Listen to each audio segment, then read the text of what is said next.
Greetings everyone and welcome back to episode 23 of Nariyama's Let's Play Minecraft version 1.12 using Direwolf 20's mod pack.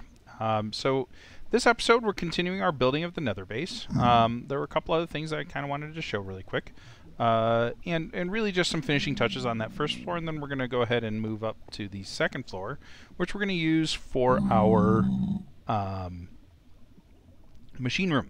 So, one of the things I did want to point out, I had to stick another upgrade in here because we actually backstuffed this ender chest before I had the chance to shut off the tree farm. The tree farm is now turned off, so if we run over there, we'll see that it will no longer plant trees. Now, it will continue to grow the trees that have already been planted and harvest them. So, as you can see, lots of wood getting harvested. But if we come down here and go down the little tunnel there, you'll see active on redstone signal, so it is not planting anything right now, right?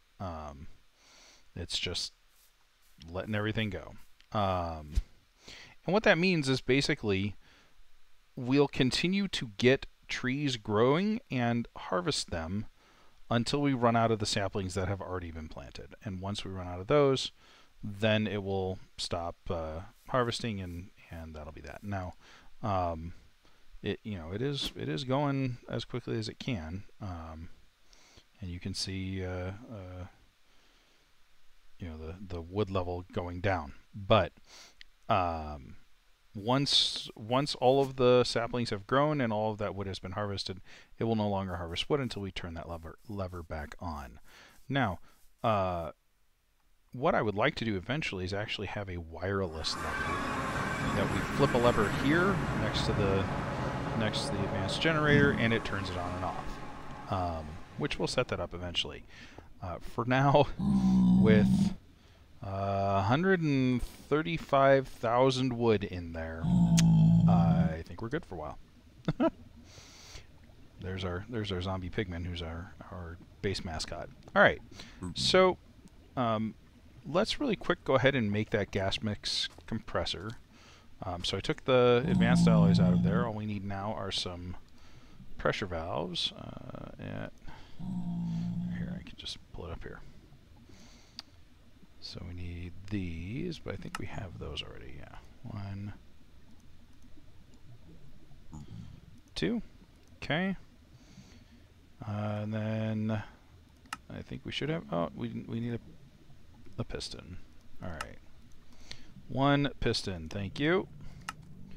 And there's our gas mix compressor. And what's nice is, just like all the other multi-blocks pieces here, we can just place this anywhere we want, and it will multi-block with the rest of it. And now, if we look, we'll see fuel efficiency 185%. We can't get any better than that. That is the maximum efficiency for one of these machines, but that's fine. That means we're not using a whole lot of syngas to make up to 8,000 RF a tick. Now, you might say, Nariyama, the last time you looked at that, it was 4,000 RF a tick.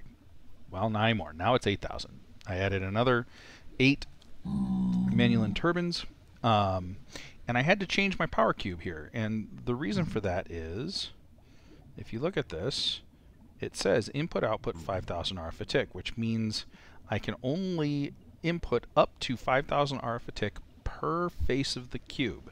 So I have my signalum, which I could be getting 8,000 out here, split into 2 different things that enter into the cube. So, and we'll set up a little more fancy setup than this when we move it over to our Nether base. Now, I did want to talk a little bit about that too. So let's go ahead and take a look at where we left off on the last episode.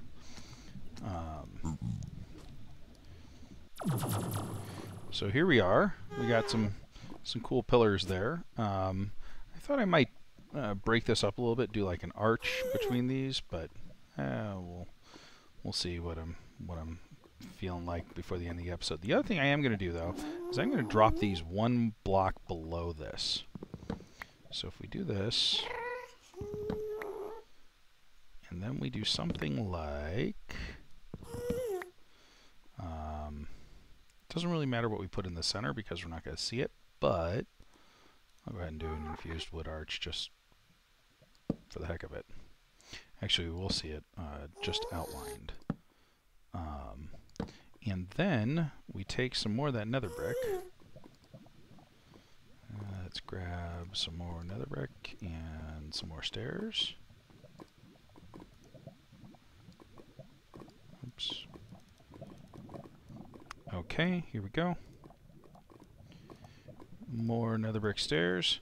What I'm going to do is I'm going to surround that piece there with the stairs. So we'll go here, here. There we go.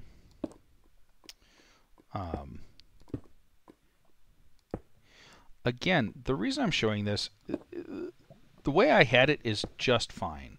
And there's really, you know, you certainly feel, you shouldn't feel like this is the only way to do this, or this is, you know, this way looks better.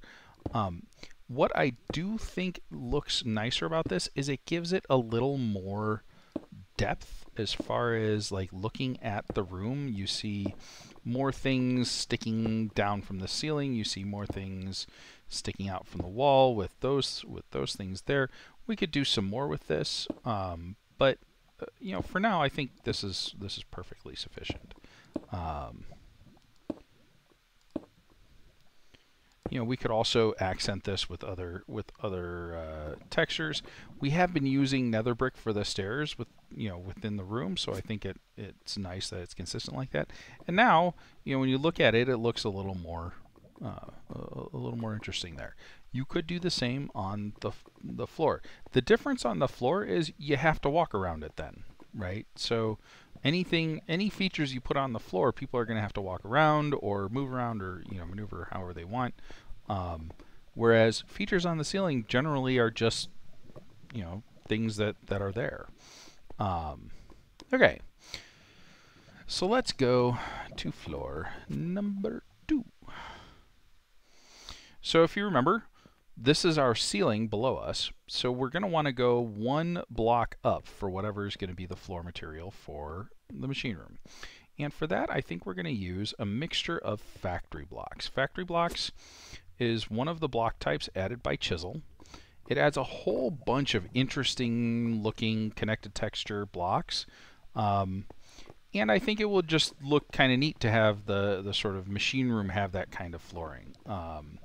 We are going to want to raise the walls a bit, so why don't I do that really fast? I think I have enough granite, and then I'll be back after I'm done with that. Actually, the other thing I wanted to mention is I think I might put some bands around the tower to sort of show where the different floors are. I haven't decided yet, but why don't I put in the granite first, and then we'll see what it looks like. All right, be right back. All right, we're back. I just finished extending the granite walls, and notice we have an interloper. Something to bear in mind about the magma slimes, unlike normal sort of slimes you might find in your mining caves or something like that, even the small ones hurt, and the big ones hurt a lot. Certainly more than you would expect. So let me eat some stuff here. We'll light this up a little bit and keep on going. 2, 3, 4. That should light it up enough. Hopefully that we don't get any spawns. Alright. So here we are. I do need to extend the marble pillars, but I'm going to need to go back to base to grab some more marble. I'm also running out of granite, so not a whole lot of that left. Let's throw the remainder here, and then we'll go and grab some more marble to make into the Greek pillars there. I did add a band of runed marble around basically where the second floor's floor will end up being. I think it looks pretty nice. It's about symmetrical, so in other words, There's 3 blocks of granite there, 3 blocks of granite there, so the windows look nice and symmetrical. Not so much on the door here, obviously, but again, perfect symmetry is not necessarily what I'm going for here. As he flies inside the perfectly symmetrical room. Again, I've got some clay pots that aren't symmetrical, so there. And I'll probably put some other stuff in. Notice we got some stuff over in the corner here. Yeah, we'll decorate this up a little more. But anyway, let's head back. We'll get that marble, and we're also going to make some elevators. So let's set for dimension 0 and teleport. Alright. Nice maximum efficiency advanced generator, loving it. I'm going to leave the compressor there. The compressor does do some things that are kind of nice for us, so I am going to leave it there, at least for now.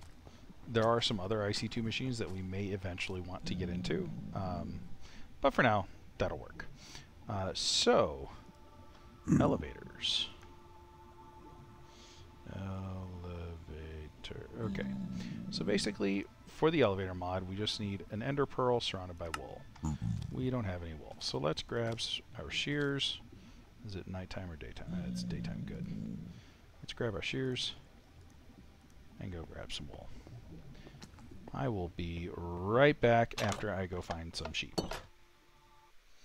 Alright, we're back. I'm pretty sure I mentioned this before, but the magical forest biome is a great place to look for any sort of farm animal or critter that you need that's not a hostile mob. It does spawn hostile mobs at night, but I'm pretty sure that by default all of the like farm animals are in magical forests, in each magical forest, I should say.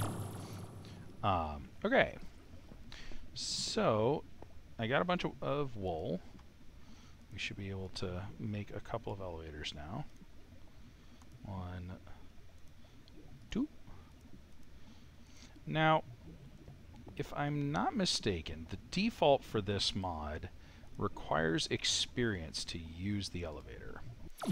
However, I think Dyer disabled that in his mod pack because, he doesn't like using experience just to go from floor to floor. So we'll find out here. So the trick with the elevator mod is they must be directly above each other, or above or below each other. So if you look at the ceiling there, 1 off from the corner block. So let's go up here and we'll show how this works. Oh, you know what? I forgot I didn't get more. I didn't get more marble. All right, 1, 2, and then this is the floor. So we want the elevator to be in the floor. Now, you don't have to have empty space between the blocks. As long as it's not too much stuff between them, it still works. All right. So notice it's not using my experience. So there we go. To use the elevator, you jump to go up, and you crouch to go down, sneak to go down.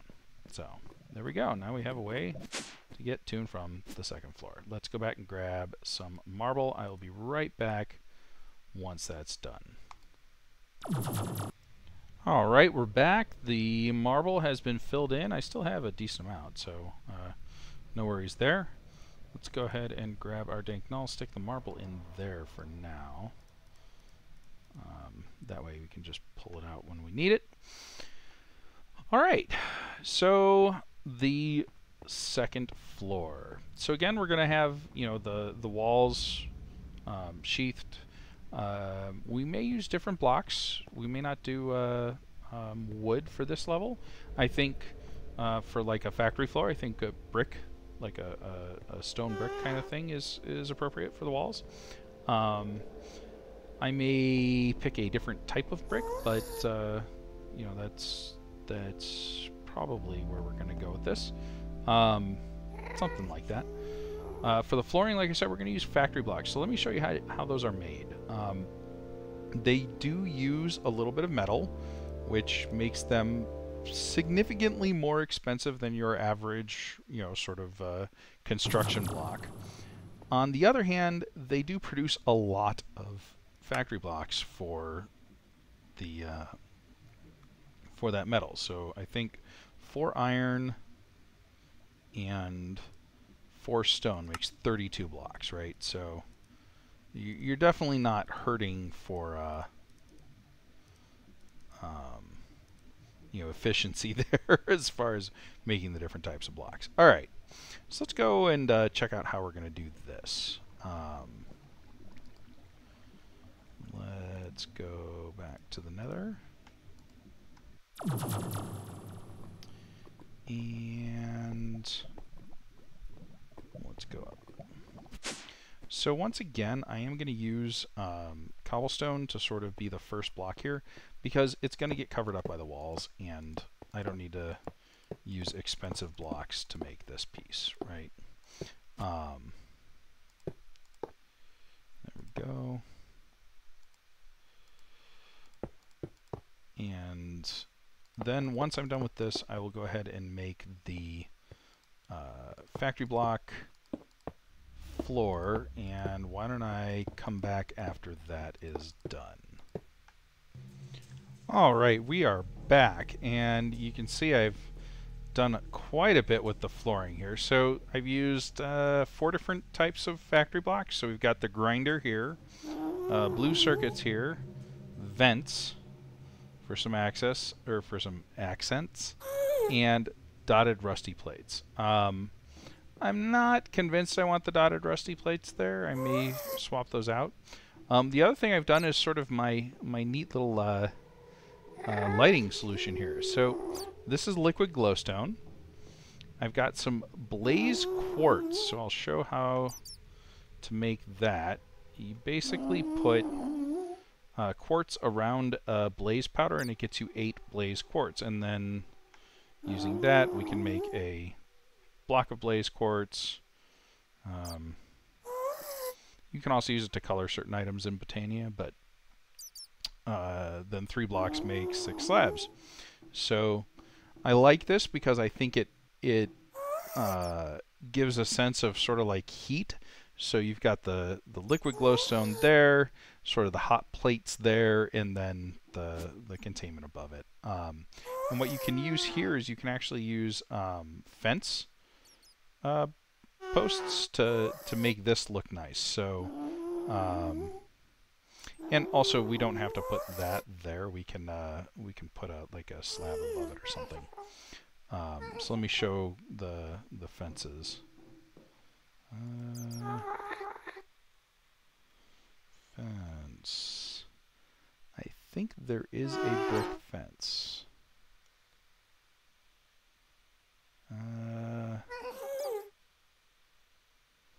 No, hold on. Brick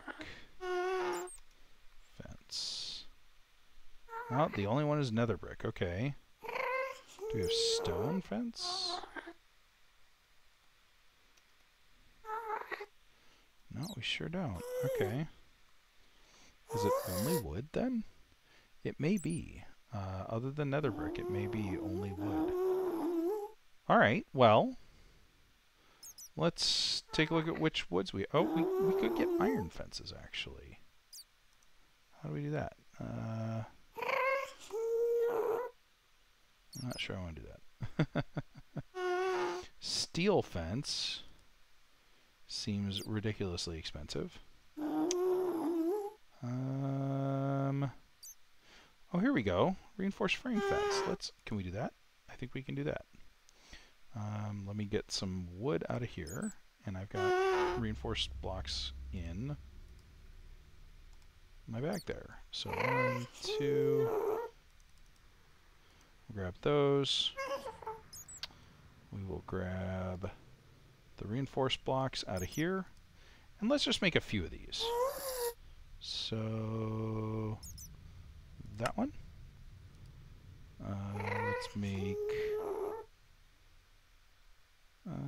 Let's make a total of 24. Okay. So now what we can do with this, and the reason I got these, is because we can put them on here. I'm going to do 3 to start, but we may want more. And then what we can do is we can color these with a type of block. So I would really like to have brick. So let's grab some more stone bricks. And then we should just be able to do that. Hey, very cool. Alright.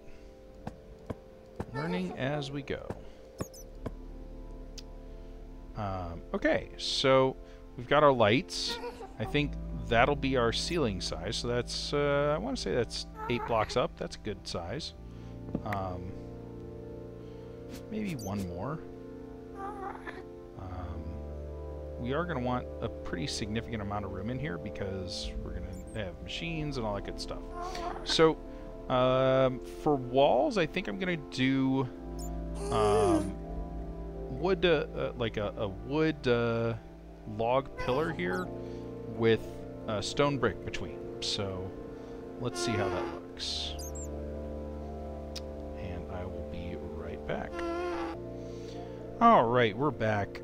So I ended up going with spruce wood for the like accent pillars, and I found this really nice connected texture model for cobblestone. So this is actually cobblestone, but it's the embossed chisel version. So if we open up chisel, it's this one right here. There's another one that's kind of nice that's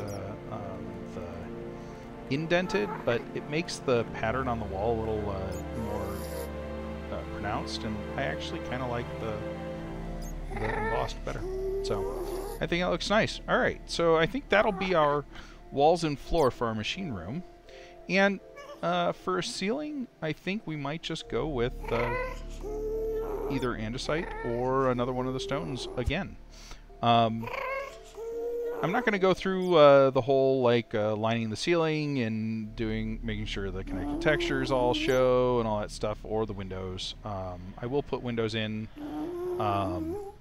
I actually think this is going to be our first floor that has wings off of it. So what'll happen is, if we come out here,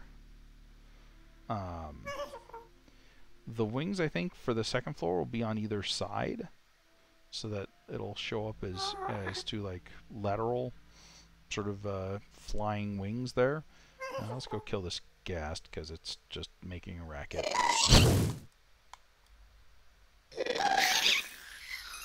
Thank you. Well, yeah, you're gonna die too. Okay. So, some great progress on the tower. The lighting in here isn't quite adequate. So the glowstone's really nice and everything, but we're a little dark here in the center, and we're a little dark on the edges. So what I will probably do is put some wisps or something, maybe like a little pool of lava with some glass over it here in the center, because I think that would look kind of neat. Let's try that. Grab that. We won't need you, but we will need to border you, so I don't want to use that though. I do want to use something that looks kind of nice. 1, 2, 3, 4. Let's get rid of you.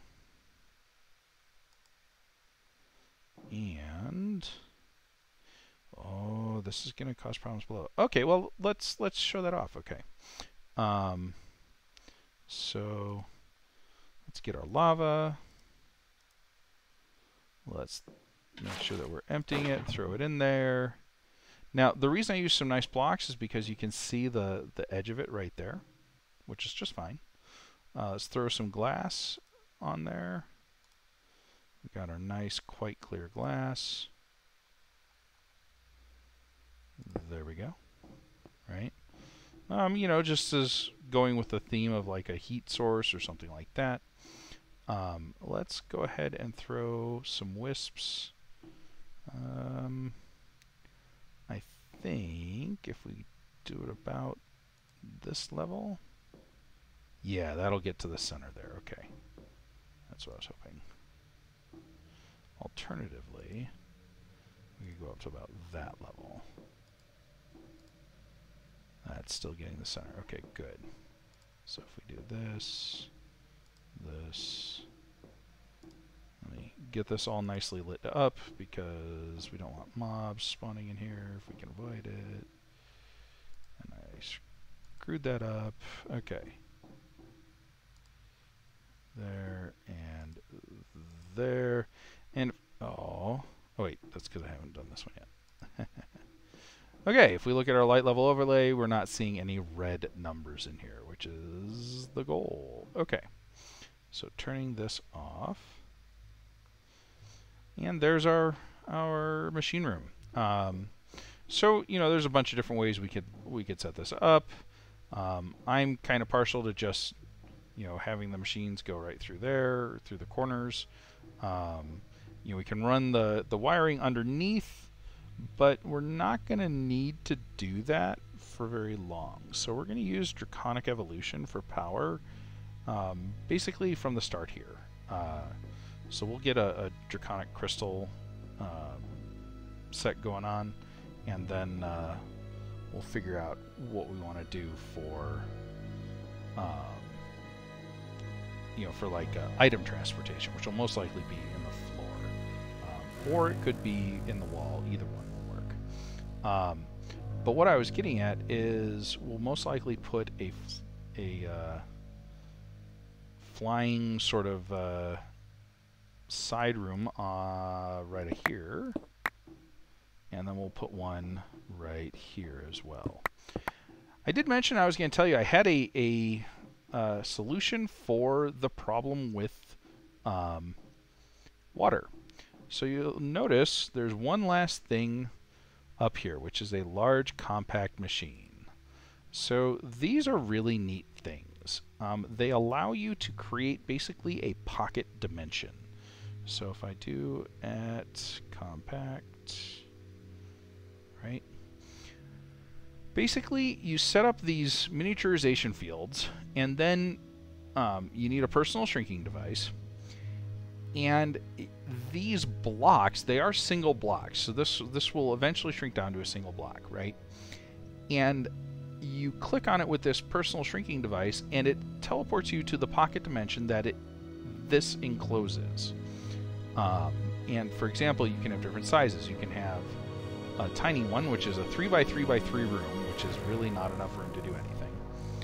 You know, to small, normal, large, which is 9x9x9, giant, and then of course maximum being a 13x13x13, but requires a block of emerald in the center, and emerald of course is expensive. So, and I will show you how to set these up. But basically, what we'll do is we'll put our power generation inside one of these compact machines and simply have it and use the fact that the power cells are multi-blocks to transport the power out of the machine.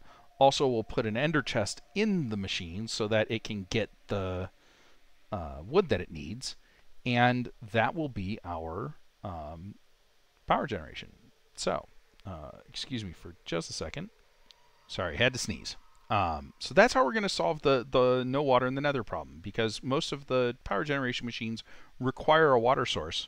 We can put the water source inside the compact machine. It will work fine. And then we can put the compact machine in the nether, and the nether is none the wiser that there's actually water in it. So good stuff there. All right.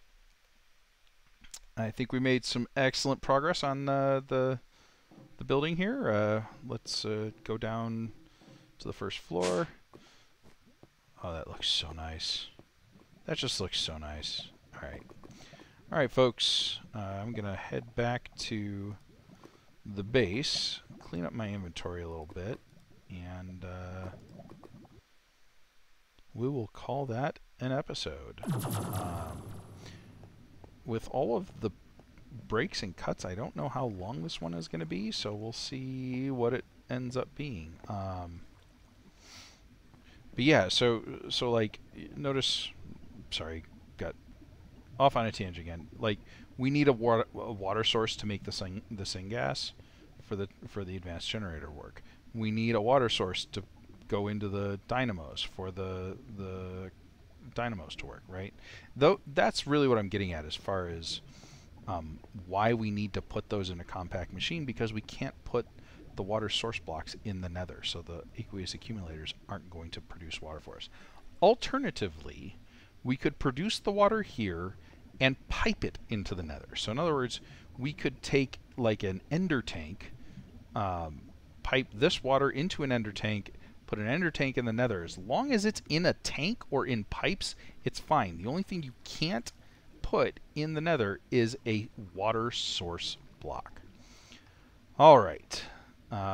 We did some great stuff. I'm happy with our progress. So like I said, I'm going to put all 3 of these episodes, 21, 22, and 23, I'm going to have them come up on the same day.